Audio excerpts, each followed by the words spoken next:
संबोधन दे रहे हैं।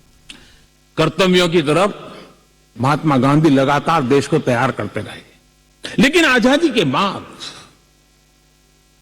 महात्मा गांधी ने जो कर्तव्य के बीज बोए थे वो आजादी के बाद वटवृक्ष बन जाने चाहिए थे, लेकिन दुर्भाग्य से शासन व्यवस्था ऐसी बनी कि उसने अधिकार अधिकार अधिकार के ही बातें करके लोगों को एक ऐसी अवस्था में रखा कि हम हैं तो आपके अधिकार पूरे होंगे। अच्छा होता देश आजाद होने के बाद कर्तव्य पर बल दिया गया होता तो अधिकारों की अपने आप रक्षा होती।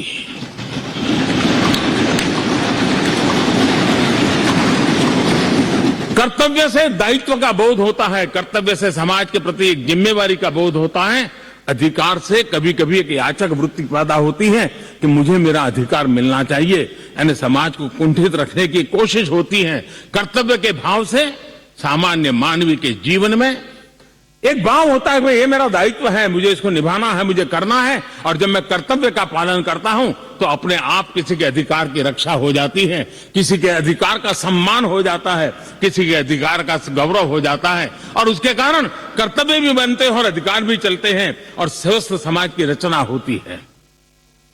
आजादी के अमृत महोत्सव में हमारे लिए बहुत आवश्यक है कि हम कर्तव्यों के माध्यम से अधिकारों की रक्षा करने के रास्ते पर चल पड़े।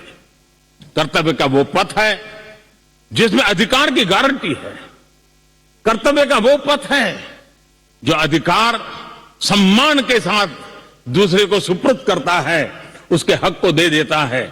और इसलिए आज जब हम संविधान के दिवस को मना रहे हैं तब हमारे भीतर भी यही भाव निरंतर जगता रहे कि हम कर्तव्य पथ पर चलते रहें। कर्तव्य को जितनी अधिक मात्रा में निष्ठा और तपस्या के साथ हम मनाएंगे, हर किसी के अधिकारों की रक्षा होगी।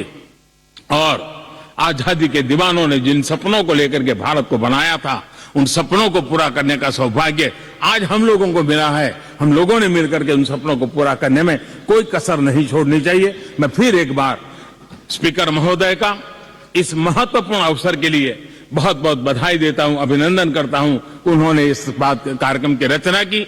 ये कार्यक्रम किसी सरकार का नहीं था, ये कार्यक्रम किसी राजनीतिक दल का नहीं था, ये कार्यक्रम किसी प्रधानमंत्री ने आयोजित नहीं किया गया था।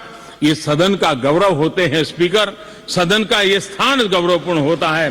स्पीकर की एक गरिमा होती है, बाबा साहब आंबेडकर की गरिमा होती है, संविधान की अपनी एक गरिमा होती है। हम सब उन महान पुरुषों को प्रार्थना करें कि वो हमें शिक्षा दें ताकि हम हमेशा स्पीकर पद की गरिमा बनाए रखें, बाबा साहब आंबेडकर का गौरव बनाए रखें और संविधान का गौरव बनाए रखें। इसी की अपेक्षा के साथ आप सबका बहुत बहुत धन्यवाद।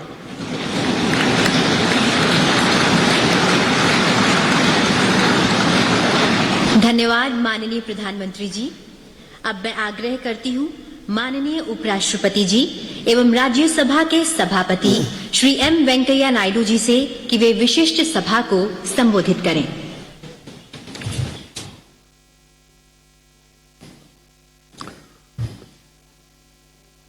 महामहिम राष्ट्रपति जी, माननीय प्रधानमंत्री जी, माननीय लोकसभा अध्यक्ष जी और माननीय संसदीय कार्य मंत्री जी और राज्यसभा में सदन का नेता, राज्यसभा का उपाध्यक्ष और आज इस महोत्सव में भाग लेने वाले सम्माननीय सदस्यगण और विदेशी राजदूतगण और अन्य महानुभाव, बहनों और भाइयों, आज यहाँ एक ऐतिहासिक दिन मनाने के लिए उपस्थित है हम सब लोग।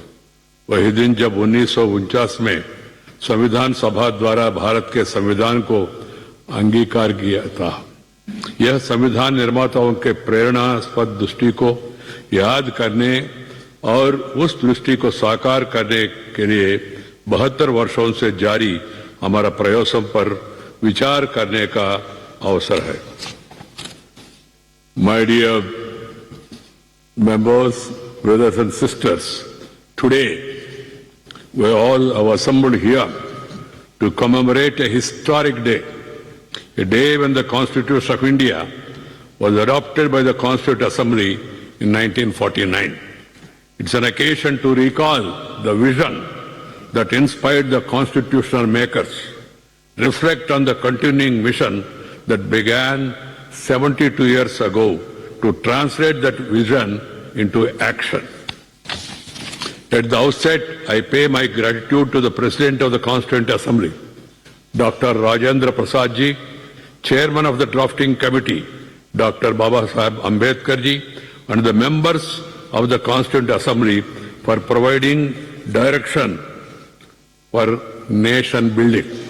Their overreaching framework continues to guide us in the collective endeavor of our nation to scale new heights amidst the contemporary national and international challenges.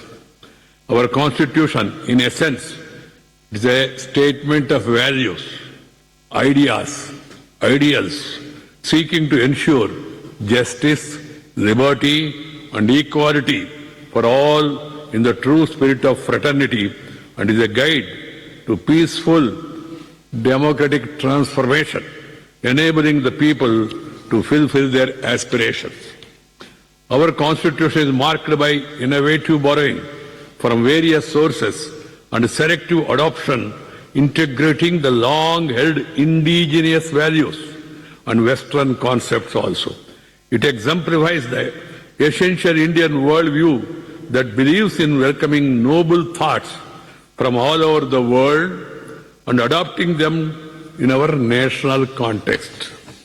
As we are all aware, it was the people of India who gave themselves this constitution through their elected representatives in the Constituent Assembly.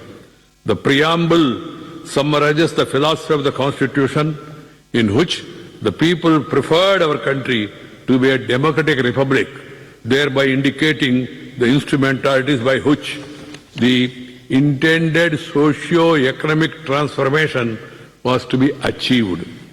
It has been our firm belief that people are at the center of our development. They are the agents of the transformation of our country. Their empowerment is the goal of all our efforts. Their aspirations steer our policies. Their strengths drive our growth.